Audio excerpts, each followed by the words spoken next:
Hello, Fabulous Taurus. Welcome to your horoscope for the month of March 2017, looking at life and love. I am your astrologer, Nadiya Shah. Thank you for being here. It's good to be back. Thank you for staying with me. What a month it is. And a lot of this month, really, a lot of the benefit, a lot of the lessons are really going to be centered around, for you in particular, Venus retrograde. This month, Venus is going to go retrograde, and the fact that Venus is your ruling planet, it is as if something within you becomes more reflective, more examinatory, more willing to look within for your answers, and especially where it comes to understanding where you are in love and why. You're that much more willing to engage yourself on a much more profound level than you have in a little while. Now, as I look at the sky, I do have to say a lot of your answers are going to come about in the dream space. So make sure you're keeping a dream journal. If ever there was a time to keep a dream journal, this really would be it. And what I would also advise you, I remember years ago, we had a visiting professor say something to the effect of, it's so important to create this bridge between your dream space and your lived experience, your reality, if you will. And so if you have a dream and you see yourself eating an apple, when you wake up, do what you gotta do to make sure you eat an apple. So little things like that, make sure you're making those connections, because that is where your dreams really start to be that much more revealing to you about what it is you need to understand. And for you, so much of what it is that you need to understand is going to be very heart-oriented, why you have made the choices you have in all matters of love. Now, that is, of course, love that has to do with what's happening romantically, and we'll talk about that in a moment. But Venus, being your ruling planet, has to do with what you love about your life and more. Venus is also ruling planet of the part of the sky for you that has to do with your work. So like the Aries out there, it is going to be for you as well to contemplate and to consider how your work is an expression of love or not, how your life, the day in and day out, reflects and expresses love or it doesn't. But there's an added element to this, of course, which is very heart-oriented, and that is because as we move towards the middle of the month, you're going to have a full moon take place in a part of the sky that has to do with heart, with matters of what's happening with you in terms of what your heart truly wants. There's a romantic part of that, yes, and we'll talk about that in a moment. But also this has to do with where it is, as I look at your life, where it is that you're finding fulfilling expression, creative expression in particular. So this is going to bring a lot of emphasis and a lot of light on matters having to do with creative energy.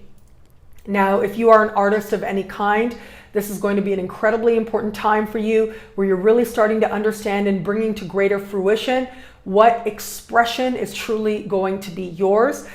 This particular full moon is speaking in harmony with Pluto, but is also speaking with Saturn as well. And so that does say that it looks like there might be a little bit of pressure on you, or there might be some determination to manifest something that you can feel good about, that you can be proud of. There might be a little bit of a delayed response or delayed gratification. That's okay, because ultimately the things that you are understanding, the things that you are creating, even the connections you're having to take your art or your creativity of any kind, if you use your creativity to your advantage, this can help you to take it to the next level. However, maybe the financial payout that you're hoping for, or the bigger affirmations, there might be a little bit of waiting that needs to happen on that. And yet what occurs now can be very good for you, for your future. Yes, happiness future, but also for your future in terms of understanding wealth and understanding the prosperity element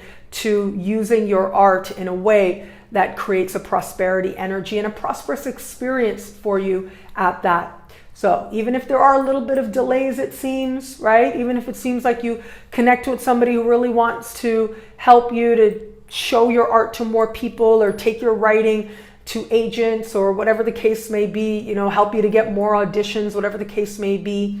But there's a little bit of a waiting period, but you need to refine something, or they're asking you for a little bit more, then of course it's up to you to decide if you want to trust that process. But just know that if you do decide to initiate something with someone, chances are it is going to be a process where you are going to be having to do a lot of the work. So I'm just putting that out there. I'm just saying that that can be part of how this energy does manifest. Or if you're very self-oriented, if you're doing things your own way, then again, you may initiate things or really present things to the world and feel really good about it, and that's great. It might take a little bit of time for it to take off the way that you like, but it will. In the fullness of time, you give it a little bit of time, it absolutely will.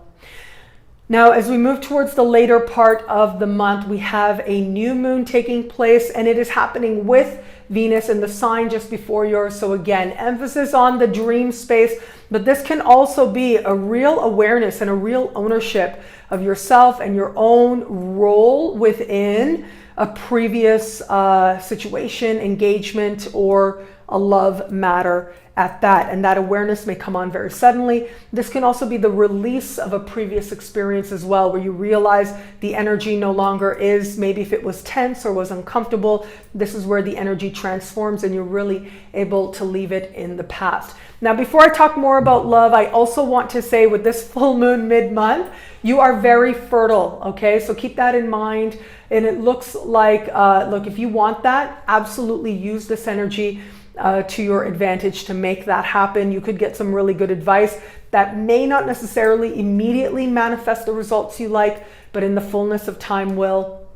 However, if that's something that you don't want, then I want you to be especially mindful because energy like this could have things transpiring in a way that it really was the last thing you thought you wanted, and yet here it is now. What do you want to do, right? So just be mindful that that could come up here.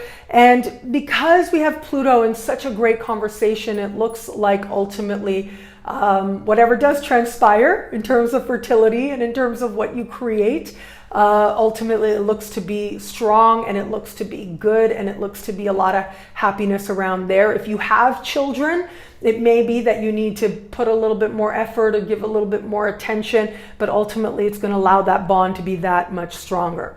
Okay, now let's talk about love, right? I've been alluding to it clearly. Something in the universe or in you has a desire to understand love more. That is part of what happens when Venus goes retro. As I look at this sky mid-month, if you are somebody who is open to meeting someone new, that mid-month period really is so strong because that is flirtation. There's this energy there that has to do with meeting new people and feeling especially alive, and flirtation and getting your flirt on and just enjoying your life, like having fun. And it may feel frivolous, and it may really feel like you're pushing beyond your comfort zone. It may really feel like it's the last thing you want to do is get out there and meet people and, you know, have to show yourself and have to actually take the effort if you want to connect with new people. But ultimately, it's going to be an incredibly rewarding process. A little bit of willingness can go a very, very long way with this sky.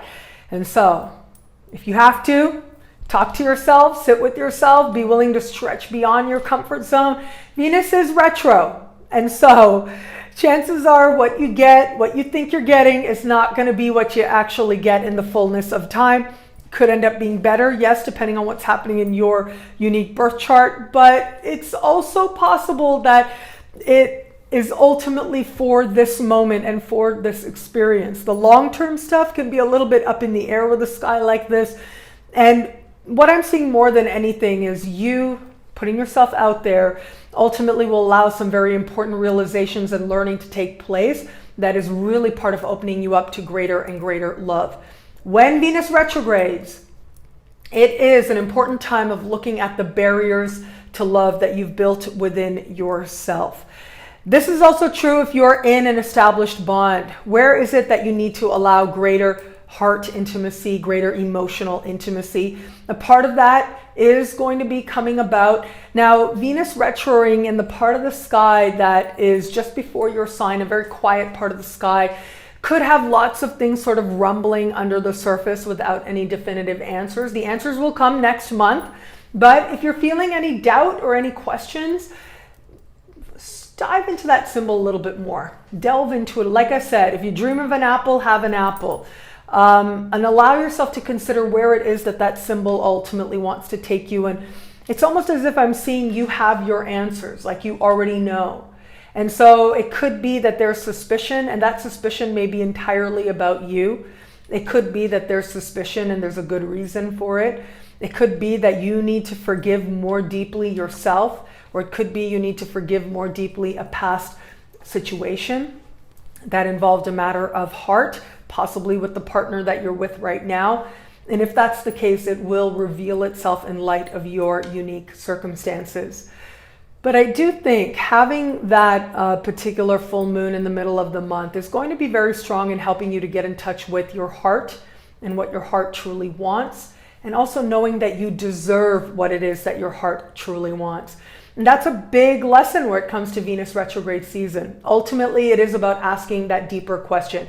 All of us in at least one area of life are going to be asking, well, actually with this Venus retrograde season, 2 areas of life are going to be asking, do I love it?